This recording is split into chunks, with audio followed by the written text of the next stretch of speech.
জয় শ্রী রাধে গোবিন্দ।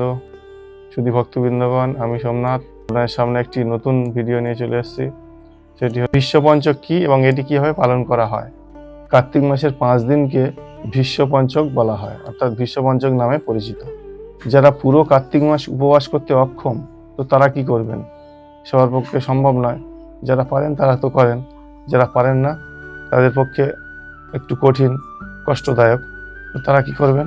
যারা কার্তিক মাসে উপবাস করতে অক্ষম, তারা কার্তিক মাসের শেষ 5 দিন উপবাস রাখতে পারেন এবং এর ফলে কার্তিক মাসের উপবাসের সুফল লাভ করতে পারবেন। এই উপবাস একাদশী তিথিতে শুরু হয় এবং পূর্ণিমায় শেষ হয়। একাদশীতে শুরু হচ্ছে এবং পূর্ণিমায় শেষ হচ্ছে। একাদশী, দ্বাদশী, ত্রয়োদশী, চতুর্দশী, পূর্ণিমা, এই 5 দিন। এই মাসে দামোদরাষ্টকম নামে পাঠ করা উচিত। এটি ভগবানকে আকর্ষণ করে এবং যথেষ্ট ঈশ্বরের প্রীতি লাভ করা যায়। হলো ভীষ্মপঞ্চক। আজ এই পর্যন্ত।